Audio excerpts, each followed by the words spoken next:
glorify your name, knowing well that as our hearts begin to worship, we'll be blessed because we came. As we gather, may your spirit work within us. As we gather, may we glorify your name, knowing well that as our hearts begin to worship,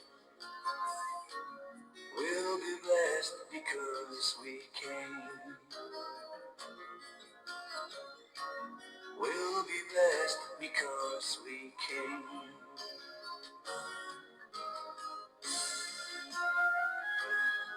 Magandang umaga po sa ito, mga kapatid. Purihin ng Diyos sa umagang ito. Good morning, Sister Jasmine. Pakashare niyo po yung ating live video.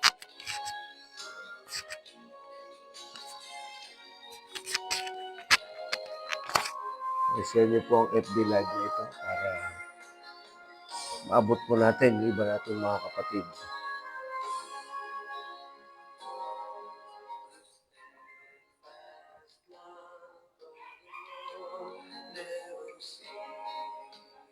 Hallelujah.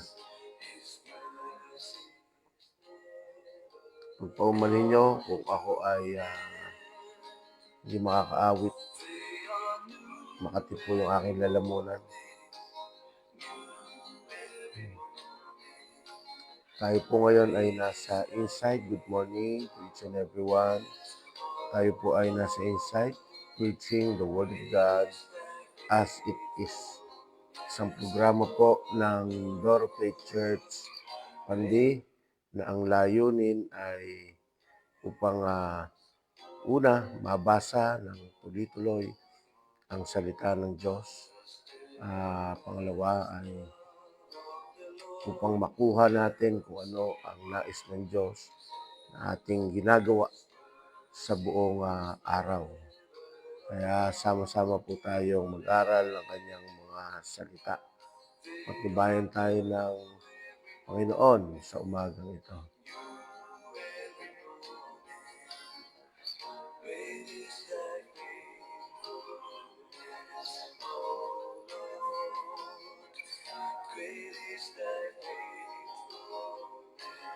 Bago tayo umpisa, samahan niyo po ako sa isang panalangin.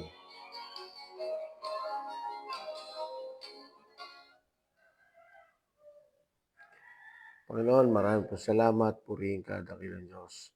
Patubayan niyo po kami sa buong araw na ito. Umpisahan niyo po, Panginoon, sa pagtuturo sa amin na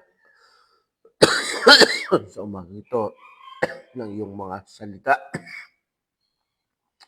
Gabayan niyo po kami, Panginoon, na ang iyong mga salita ay tumimo, manatili sa aming mga puso't isip, maisagawa namin para sa ikabubuti ng aming buhay, gaya ng iyong panukala sa iyong mga salita. Kapag binulay-bulay namin ang iyong salita gabi at araw, ay matutuklasan namin at makikita ang mga nilalaman nito at magagawa namin dahil alam na namin. Purin po kayo dahil diyan magiging matagumpay ang aming buhay. Dalahan ko po ng inyong mga anak na susubaybay ay tulungan ninyo na makapanatili sa pag-aaral ng inyong mga salita. Purihin ka, ito po aming dalangin sa pangalan ng Panginoong Jesus. Amen. Good morning, Sister Imelda Hermar. Good morning po. Purihin ng Diyos, magandang umaga. Ngayon po ay magbabasa tayo ng salita ng Diyos. At tungayan niyo po yung mga Bible sa Roma chapter 9 mula verse 1 hanggang 33. ito po yung aking babasahin ng diretso at susubaybayan niyo po ang aking pagbabasa. May Bible, sundan po ninyo sa pagbabasa. Ganito po ang sinasabi, Roma 9. Ngayong ako ay mananampalataya ni Kristo, ay may sasabihin sa inyo. Totoo ito at hindi ako nagsisinungaling. At pinapatunayan ng banal na Espiritu sa aking konsyensya na totoo ang sasabihin ko. Labis akong nalulungkot at nababalisa para sa aking mga kalahi at kababayang Hudyo. Kung maaari lang sana, ako na lang ang sumpain ng Diyos at mahiwalay kay Kristo. Maligtas lang sila. Bilang mga Israelita, itinuring sila ng Diyos na kanyang mga anak. Pinakita niya sa kanila ang kanyang kadakilaan. Gumawa ang Diyos ng mga kasunduan sa kanila. Binigay sa kanila ang kautusan. Tinuruan sila ng tunay na pagsamba. Maraming ipinangako ang Diyos sa kanila. Ang kanilang mga ninuno'y mga pinili ng Diyos at nagmula sa kanilang lahi si Kristo. Nang siya'y maging tao, ang Diyos na pangyarihan sa lahat na dapat purihin magpakailanman. Amen.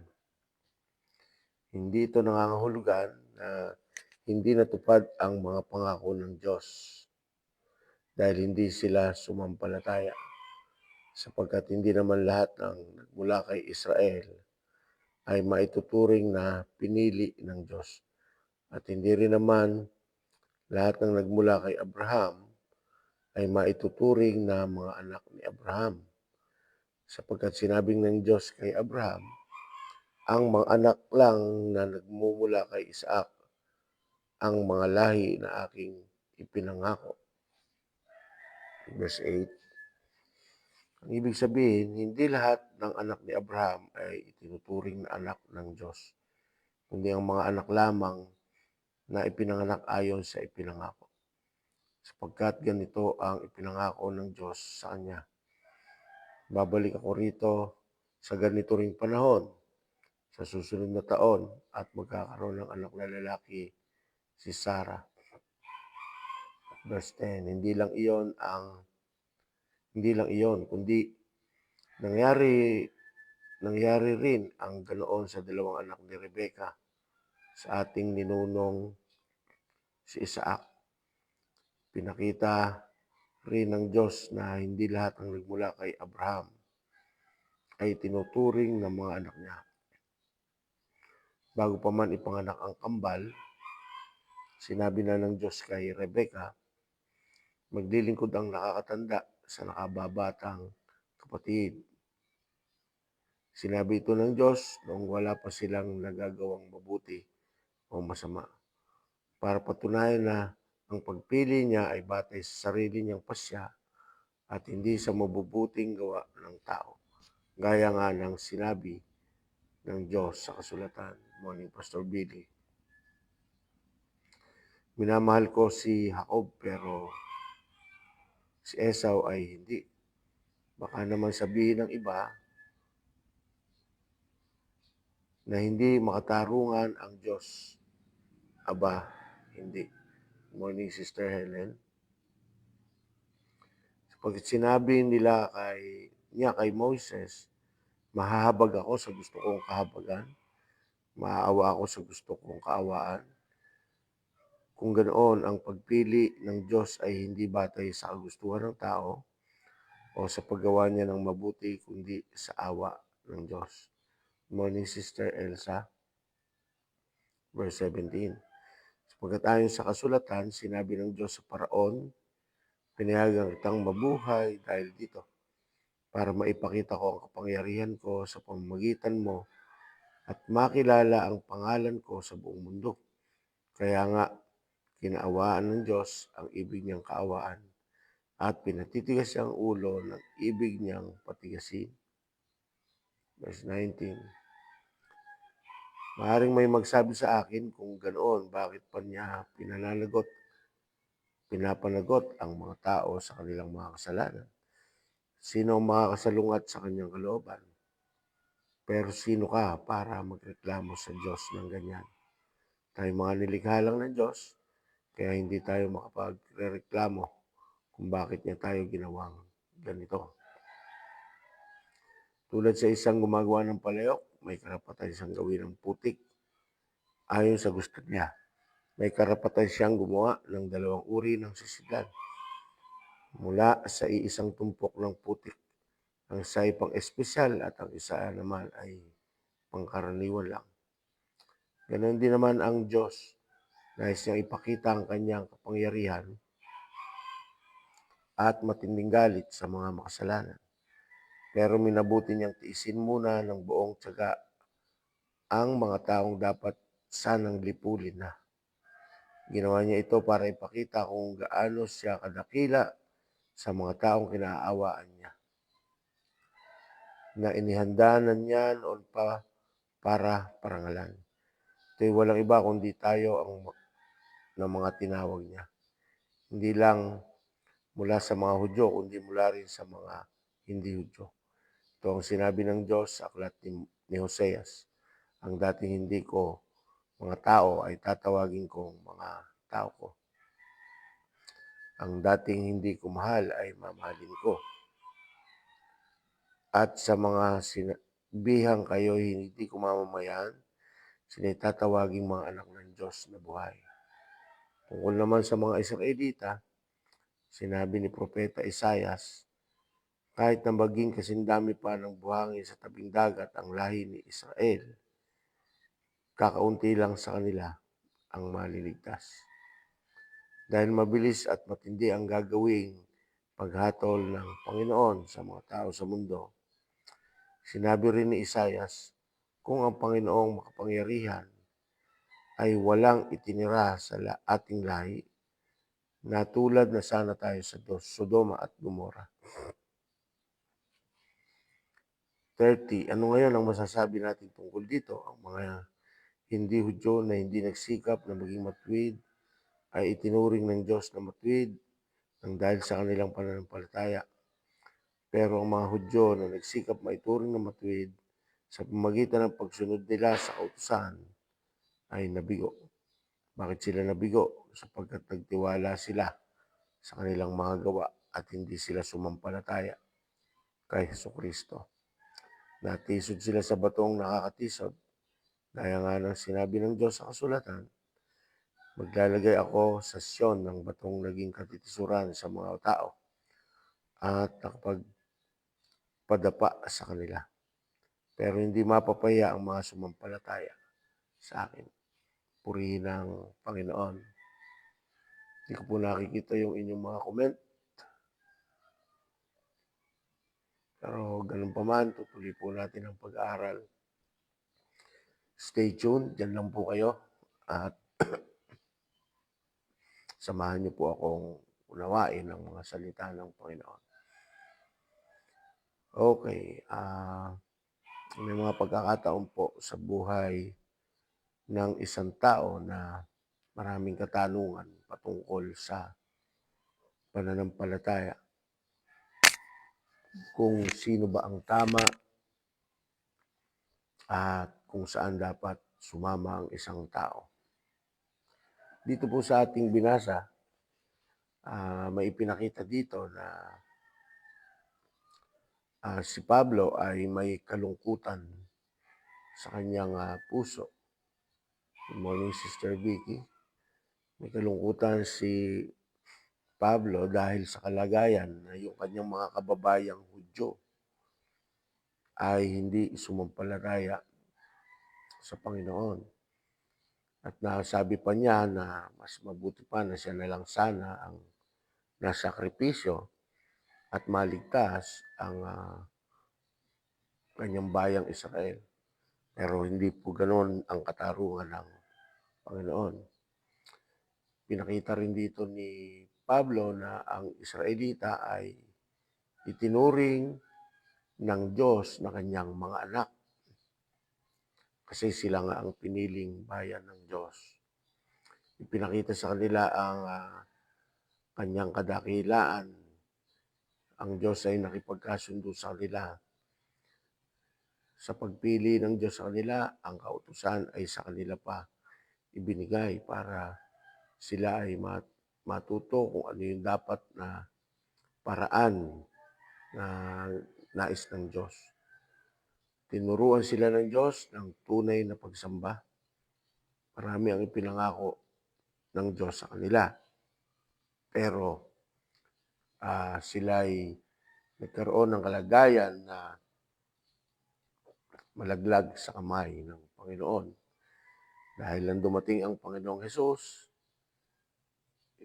na sila mismo ang bumabasa ng kasulatan, yung kasulatan mismo na ibinigay sa kanila, na propesiya ng Diyos mula sa Kanya, papunta sa mga propeta, ay hindi nila nakuha yung sinabi ng Panginoon. Hindi nila na-get. Imagine, nasa kanila ang kautusan, sabi ng Bible. Ibinigay sa kanila yon para pag-aralan. Pinag-aaralan naman nila. Pero dumating sila sa tagpo na hindi nila nakita yung hula patungkol sa Panginoong Hesus na siya'y dadating bilang tagapagligtas. At nangyari nga yun, pero dahil na-miss nila yung isang portion na yun ng Biblia, hindi nila tinanggap ang Panginoong Hesus at hindi nila ito pinanampalatayanan para magkaroon sila ng kaligtasan. Kaya nga nasabi ng Panginoon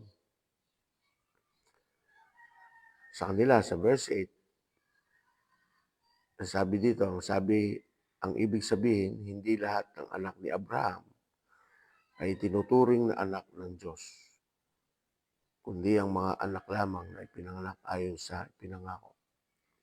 Sabihin, mga kapatid, talagang dumating sa pagkakataon, good morning, Pastor Jojo, Terwell, ibig sabihin, dumating talaga sa pagkakataon na bagamat sila yung mga piniling bayan, dumating ang pagkakataon na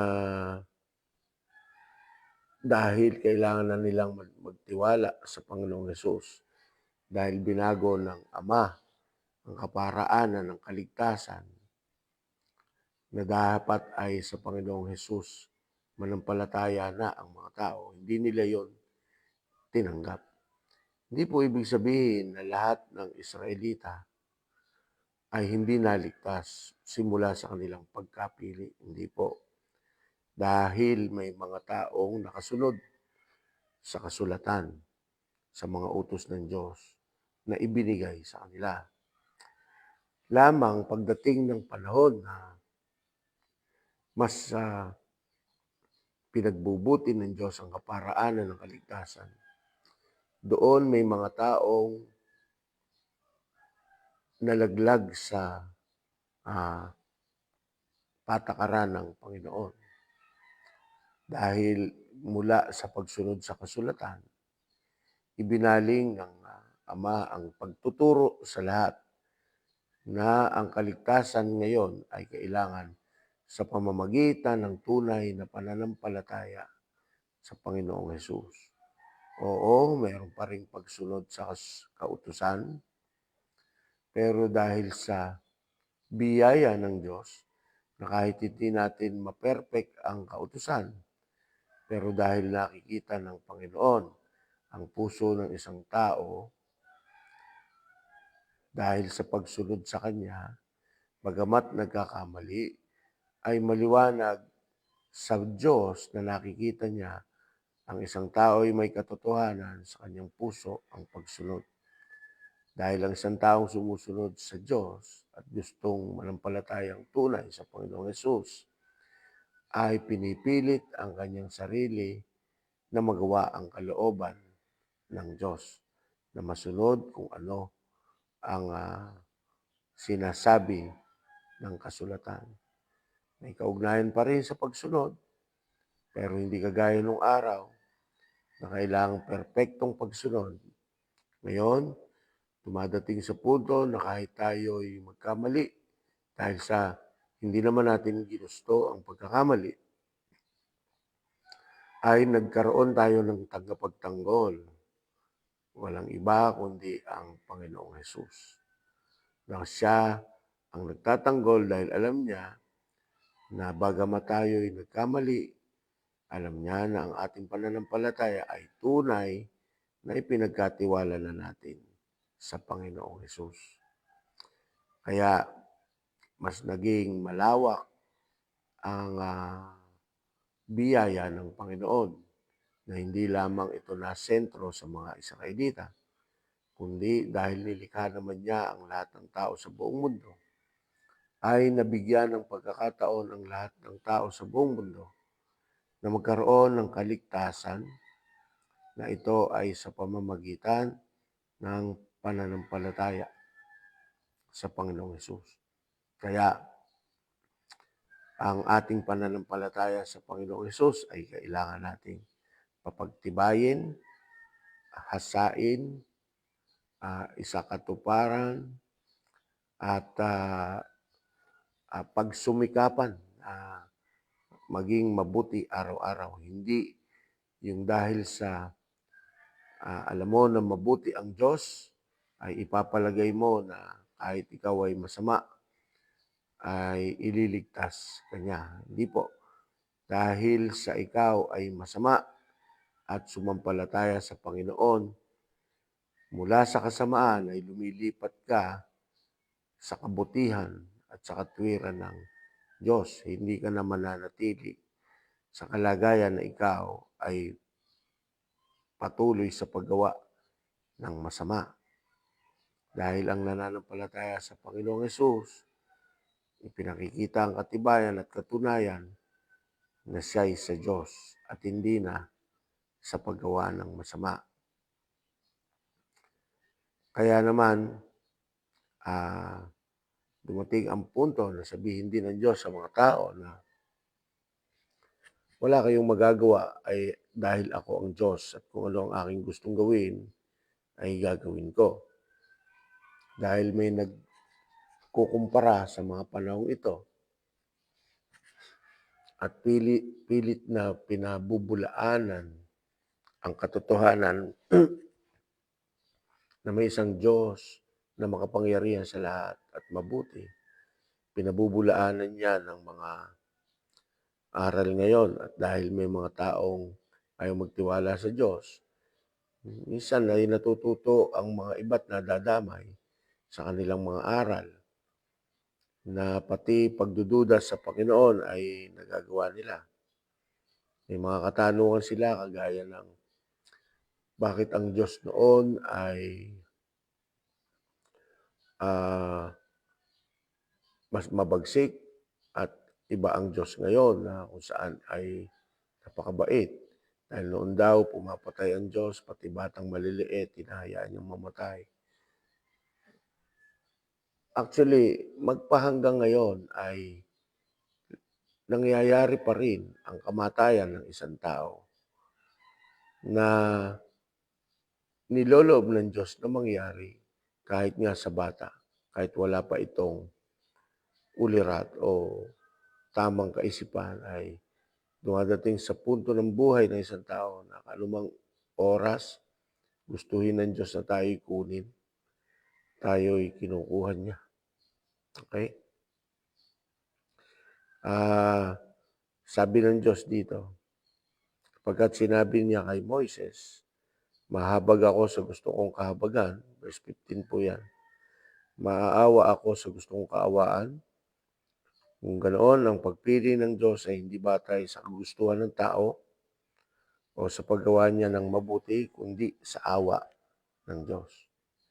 Okay, ang tao ay pinipilit na ang gawin ay yung kanyang pamamaraan na isipin sa kanyang sarili na kung siya yung nakakagawa ng mabuti ay sapat na. Hindi po gano'n, nakabatay sa Diyos.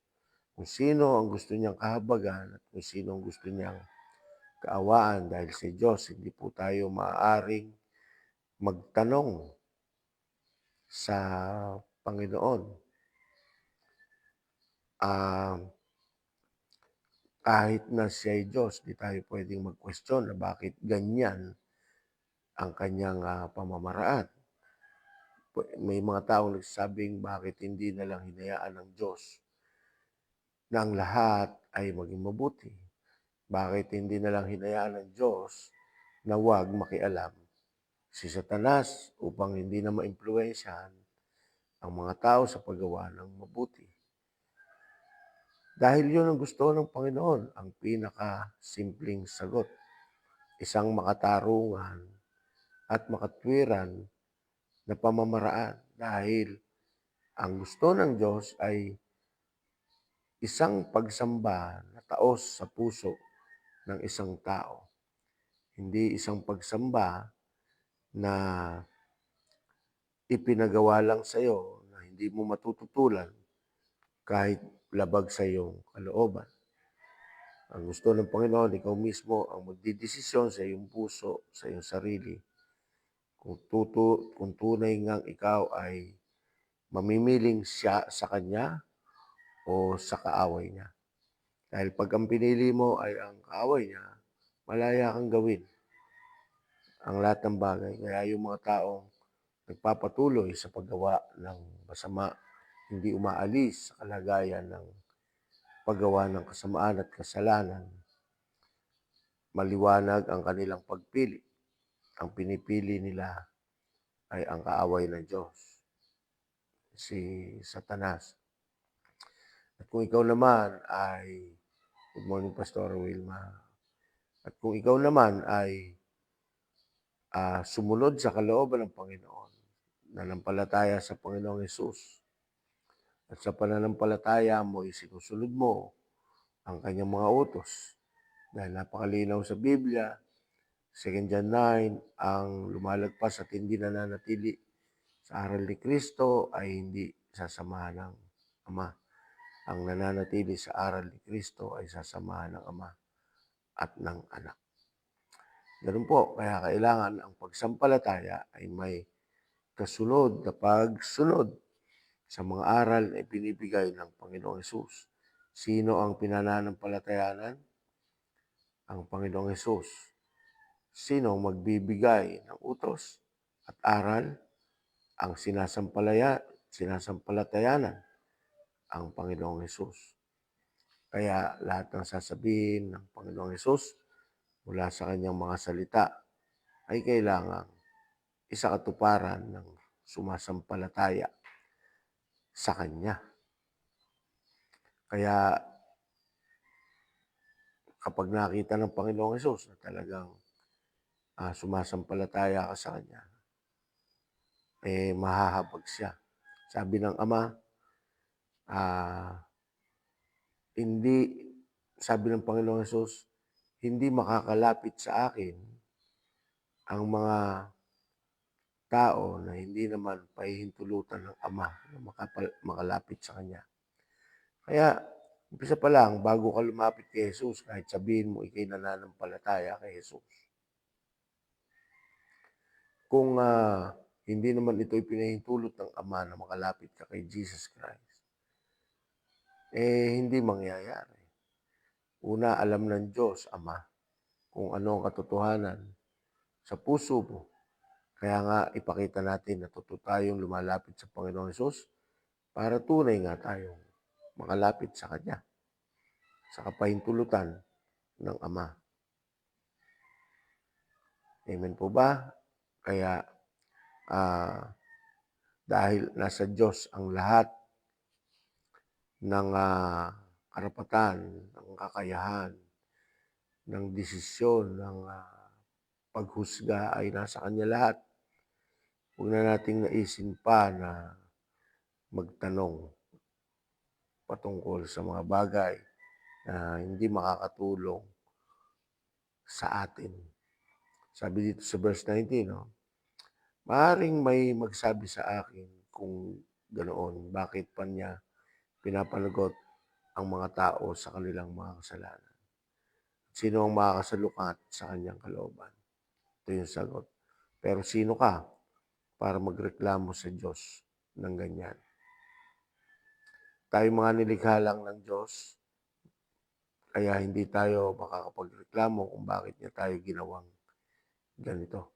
Inihalin tulad ni Pablo at ng Ama ang example sa isang gumagawa ng palayok. Hindi makakapagreklamo yung palayok kung anong korte ang gusto niyang gawin sa kanya. It's all up to the Master Creator, ang Ama. Kaya kung ginawa niya tayong ganito ang kalagayan, ay hindi tayo makakapag-question. Kaya kung inilagay ng Ama ang paraan na ganito, kailangan manampalataya sa Panginoon. Kahit anong religion ka pa nagmula at kung saan mo pa man natutunan ang iyong kaparaanan sa pagsamba at sa kaligtasan at sa aral, kahit ano pa, kahit anong religion pa ang iyong pinanggagalingan.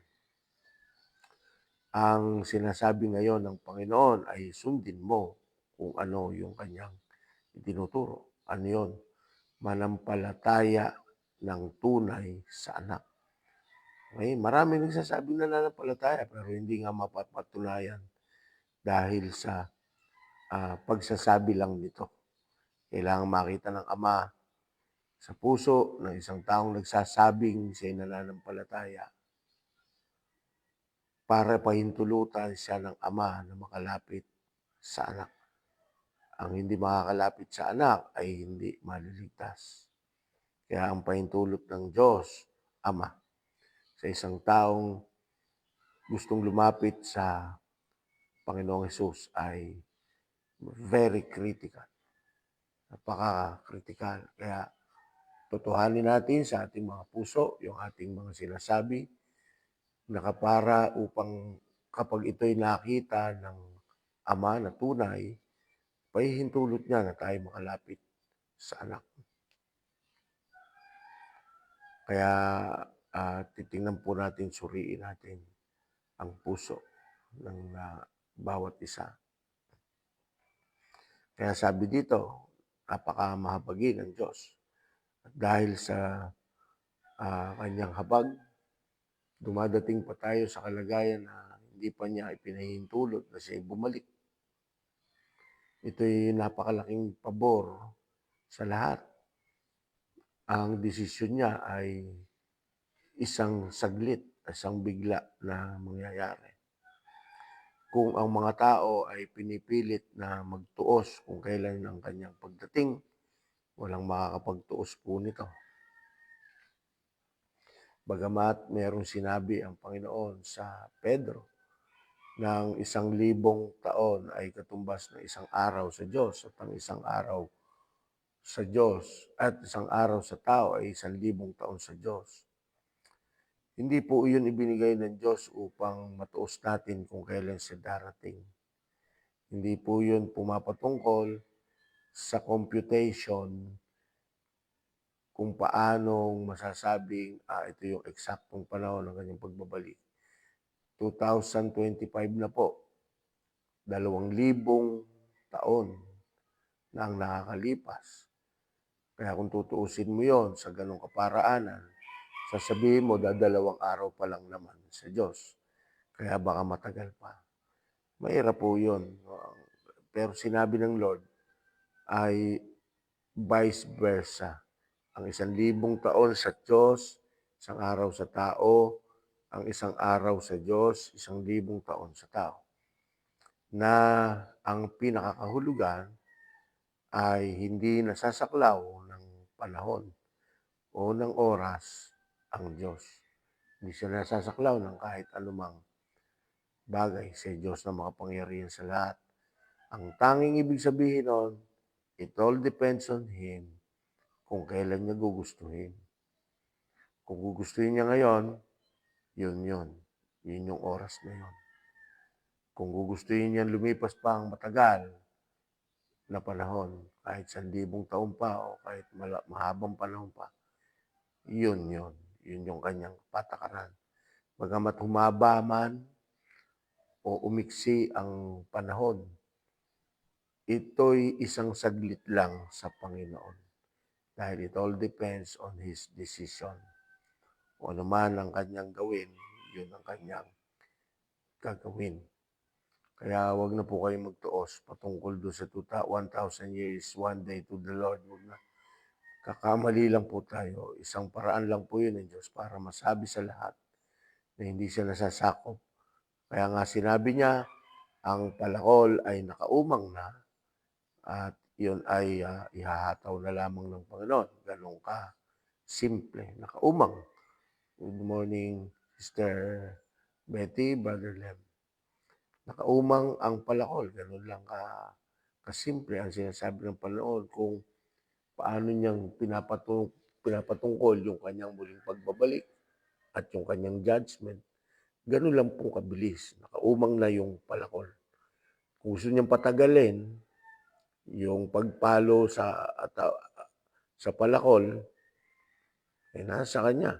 Kung gusto niyang ipalo agad yung palakol, it's all up to God's decision. Hindi sa para matuos mo. Pero isa lang tiyak, huwag tayong tumulad sa mga Israelita. Sila'y nabigo dahil nagtiwala sila sa kanilang mga gawa at hindi sila sumampalataya sa Panginoong Hesus. Basahin natin. 32. Bakit sila nabigo? Sapagkat nagtiwala sila sa kanilang mga gawa at hindi sila sumampalataya kay Jesucristo.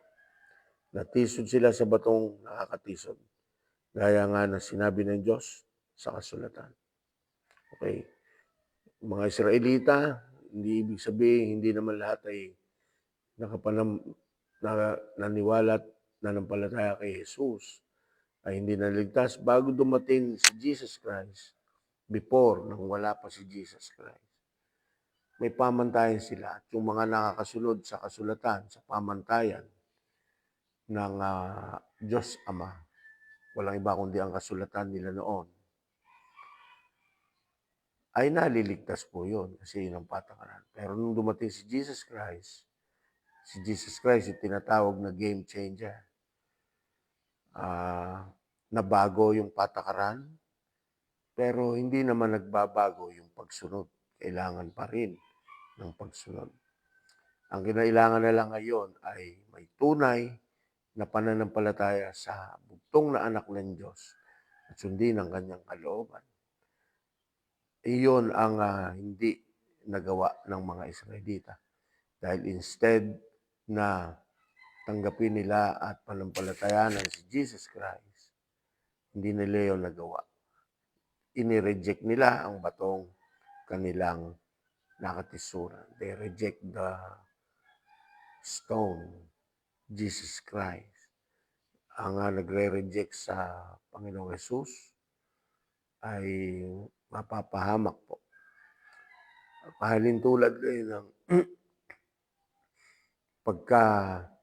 paghusga ng Panginoon at pagsupil kay Moises dahil pinalo niya yung bato na sumisimbolo sa Panginoong Hesus ay hindi siya nakarating sa lupang pangako.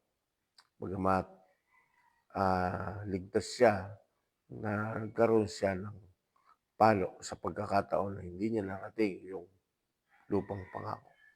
Ganyan din sa Panginoong Hesus at walang pagkakaiba dahil siya ang batong panulukan ng isang matibay na muog, batong matibay, which is Jesus Christ, symbol of a cornerstone, isang batong panulukan. Na kapag tinanggihan mo ang Panginoong Hesus, ikaw ang magsisisi. Kaya nga, sabi ni Pablo, kapag nilabanan mo ang kalooban ng Panginoon, para kang sumisikat sa isang batong matulis. Kaya if you reject Jesus Christ as your Lord and Savior at hindi mo sinunod yung kanyang kalooban para sa pagpapatunay na ikaw nga ay sa Kanya at para loobin ng Ama na ikaw ay makalapit sa Panginoon. Pag hindi mo yung tinotoo and you reject Christ with your works, kahit sinabi mo ng iyong bibig na ikay sumasampalataya, pero hindi pinatutunayan ang iyong gawa, malalaman yun ng Diyos Ama. At hindi yun magiging mabuti para sa atin dahil hindi tayo makakalapit ng tunay sa Panginoon. It is not our decision na basta lalapit. It is our decision to be true, having faith with Jesus, na kung saan sa pamagitan ng tunay na pananampalataya dahil gusto mo nang iwanan yung dati mong pananaw sa buhay, lalapit ka kay Jesus at malalaman nyo ng Ama at pahihintulutan ka niya na makalapit sa Panginoon. Kaya huwag na nating gayahin yung iba na dahil sinasabing nananampalataya kay Jesus ay okay na sa kanila. Bagamat sila hindi nagbabago ng buhay, hindi umaalis sa mga maling turo, hindi nagbabago ng sarili, patuloy na gumagawa ng kasalanan, hindi yun magpapakita sa Ama ng katotohanan para itaboy kang makalapit sa Panginoong Hesus. Okay? Mga kapatid, patuloy nating gawin ang katotohanan ng ating pananampalataya sa Panginoong Hesus. Kung ano man ang nire-require ng Diyos sa buhay mo na gawin mo para sa iyong ikakabuti. Huwag mong katamaran ang pagbabasa ng Biblia. Iniutos ng Diyos na saliksikin ang kanyang salita. Sa kaparaanan na hayaan natin ang banal na Espiritu ang nagtuturo sa atin. Huwag natin itong katamaran, kundi basahin natin dahil hindi makakatulong sa isang tao na hindi nagbabasa ng Biblia na magawa niya ang kalooban ng Diyos. Malabong magawa ng isang tao ang kalooban ng Diyos na hindi naman inaalam kung ano ang kanyang kalooban. At kailangan na sa katuparan natin kung ano yung ating nababasa. Amen? Patuloy lang po, mamayang gabi o paalala po, meron tayong prayer meeting. Mag-imbita po tayo. Magyaya tayo para masanay ang katawan ng mga taong hindi sanay. Huwag mapabayaan yung mga bagay na tungkol sa pagpapabanal. Walang akit sa langit ng hindi banal. Huwag na tayong magbanal-banalan. Huwag na tayong kumuha ng pangangatwiran sa sarili. Huwag na nating sabihin, bakit ba laging mali ang aking ginagawa? Actually, talagang lagi tayong mali.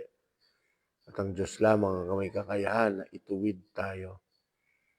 Kaya ipagpasa Diyos natin yon. Sumunod na lang tayo at huwag nang mag-question sa Panginoon. Maraming po salamat. Palain po tayong lahat ng Panginoon. Samahan kayo ng Diyos sa inyong mga gagawin sa araw na ito. Tayo manalangin. Ama, purihin po kayo, dakilang Diyos. Salamat sa iyong kabutihan. Salamat sa iyong mga gawa. Sa pag-iingat sa amin. Nihiling ko po, Panginoon. Gabayan niyo pang mabuti ang inyong mga anak na huwag mapabayaan ang pananampalataya na may kalakip na pagpapatunay na kami tunay na nagmamahal sa inyo. Ingatan niyo po ang inyong mga maliliit na anak na ito sa kanilang mga gagawin sa buong maghapon. Patuloy niyo po silang ilayo sa gawa ng kaaway. Patuloy niyo po silang samahan at bigyan ng biyaya. Maraming pong salamat. Purihin ka. Ito po aming dalangin. Pangalan ng Panginoong Hesus. Amen. God bless po sa lahat.